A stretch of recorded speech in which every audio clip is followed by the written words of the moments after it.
Հարություն Ղազարյան, Իզմիրլյան բժշկական կենտրոնի սրտաբան։ 2013-ից 2019 թվականներին սովորել է Երևանի պետական բժշկական համալսարանի ընդհանուր բժշկության ֆակուլտետում։ 2019-ից 2022 թվականներին սովորել է Երևանի պետական բժշկական համալսարանի կլինիկական օրդինատուրայում սրտաբանություն մասնագիտությամբ։ 2022-ից 2023 թվականներին սովորել է Երևանի պետական բժշկական համալսարանում նեղ մասնագիտությունը տրանսթորակալ էխոսրտագրություն, ստրես էխոսրտագրություն, տրեդմիլ եւ հոլտեր քննություն։ Մասնագիտական գործունեություն 2020-ից 2021 թվականներին եղել է շտապօգնության բժիշկ Երևանի շտապօգնության N1 ենթակայանում։ 2021-ից 2022 թվականներին աշխատել է Էրեբունի բժշկական կենտրոնում որպես շտապօգնության բժիշկ։ 2023 թվականին Էրեբունի բժշկական կենտրոնում աշխատել է անհետաձգելի բուժօգնության բաժանմունքում որպես թերապևտ։ 2023-ից 2024 թվականներին աշխատել է Աստղիկ բժշկական կենտրոնում որպես սրտաբան։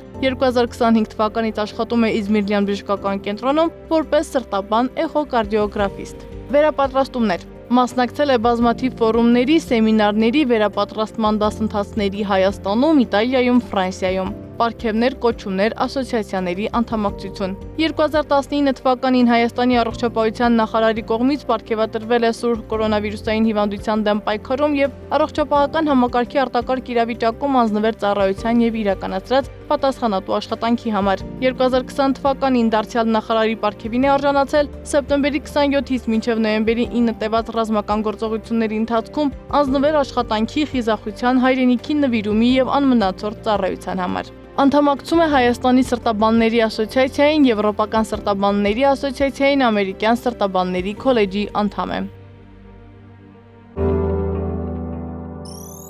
Որ դեպքերում պետք է դիմել սրտաբանի։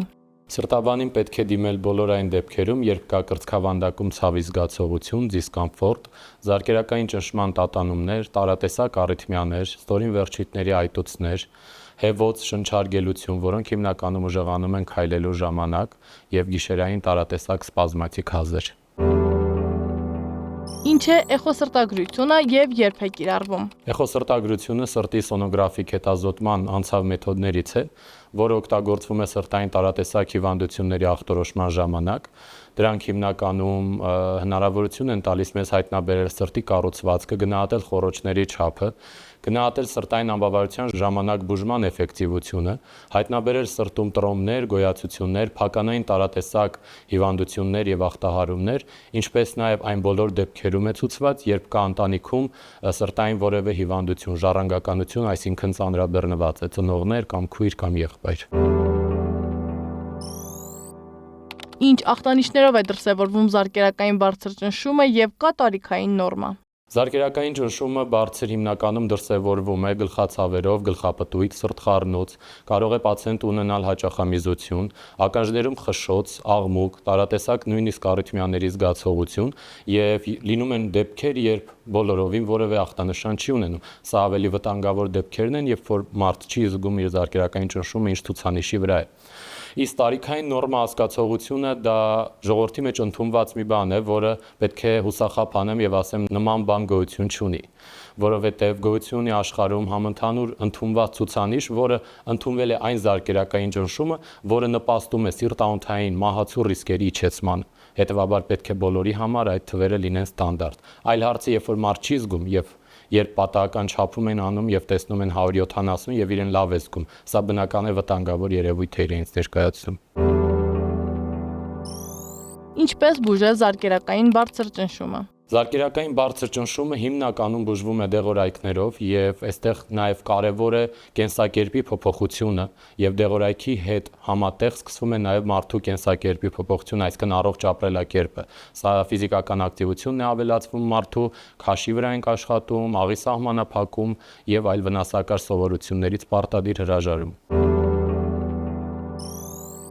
Որոնք են սրտամկանի ինֆարկտի նախանշանները։ Սրտամկանի ինֆարկտի նշանները դրանք հիմնականում լինում են հետկրծոսկրային շրջանի ճնշող այրող ցավեր, որոնք տևում են 20 րոպե եւ ավելի, սակայն կարող են դրսևորվել տարատեսակ այլ երևույթներով, օրինակ արիթմիաների ձևով, կարող են լինել շնչարգելության, հազի ձևով նույնիսկ, կարող են լինել ստամոքսի շրջանի ցավերով, լինում են երբեմն դեպքեր նաեւ, որ ընթանում է սրտամկանի ինֆարկտ անախտանիշ, Ցավոք սա այն դեպքերն են, որոնք հիմնականում մահացու ելքեր են ունենում, որովհետև պացիենտը նախապես չի զգում իր մոտ առկա իշեմիկ հիվանդությունը։ Ինֆարկտից եւ ստենտավորումից հետո կարելի է մարզվել, սիրտը չի ծանրաբեռնվի, ինչպես վարել ճիշտ եւ առողջ կենսակերպ։ Կա թյուր կարծիք, որ ինֆարկտից, սրտի ստենդավորումից կամ վիրահատությունից հետո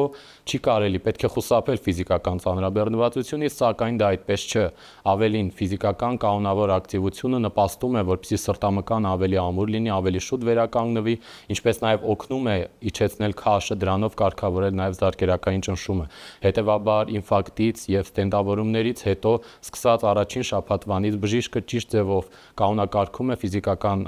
վարժությունների չափաբաժինը եւ շաբաթ ավելացվում է նրանց բաժինը։ Մարդիկ հաճախ ինքնուրույն հրաժարվում են որևէ դեղորայքից, ինչով է դա վտանգավոր։ Այո, հիմնական դեղորայքը դա լինում է, վերաբերվում է, չգիտես ինչու, խոլեստերինի դեղորայքներին, ստատիններին, վերցնում են լաբորատոր ցուցանիշների արդյունքները, տեսնելով, որ ընդհանուր խոլեստերինը նորմայի մեջ է եւ ասում են, որ պետք չէ խմել այս դեղորայքը։ Սա շատ վտանգ է իրենից ներկայացնում եւ բարձրացնում է մարդու մոտ սիրտանոթային պատահարների, մահացու պատահարների ռիսկը։ Եվ վերցնել լաբորատոր ցուցանիշը, որտեղ ընդհանուր խոլեստերինը նորմա է եւ չխմել, դա շատ սխալ է, կոպիտ սխալ է։ Այդ ցուցանիշները լաբորատոր վերաբերվում են միայն առողջ մարդկանց եւ այն մարդիկ, ովքեր ունեն սրտի իշեմիկ հիվանդություն, մասնավորապես այս պարագայում խոլեստերինի ցուցանիշները խիստ տարբերվում են եւ ինչքան ցածր լինի վատ տեսակի ժողովրդի ասած խոլեստերինը, այսինքն ցածր խտության լիպոպրոտեիդները, այնքան ավելի մենք կիջեցնենք սիրտանոթային վտանգավոր բարդությունների ռիսկը։ Հետևաբար խորհուրդս է, որ որևէ պարագային ինքնուրույն չընդհատել այս դեղորայքը եւ միմիայն հետեւել բժշկի ցուցումին։ Ինչ է ձեզ համար հայրենիքը։ Հայրենիքը։ Եթե վերցնենք որպես բառ, հայրենիքը այնտեղն է, որտեղ ծնվել, մեծացել կամ ապրում ենք, իսկ ավելի լայն իմաստով հայրենիքը դա մեր անձնագիրն է, մեր սրբությունն է, եւ այստեղ շատ ավելի կարեւոր է նաեւ հայրենասիրությունը, որովհետեւ հայրենասիրությունն է պարտադրում ունենալ հայրենիք, եւ հայրենասիրությունն է ստիպում բոլորին ճանաչել քո հայրենիքը։ Երազանք, որը դեռ չի կատարվել։ Հզոր հայրենիքը։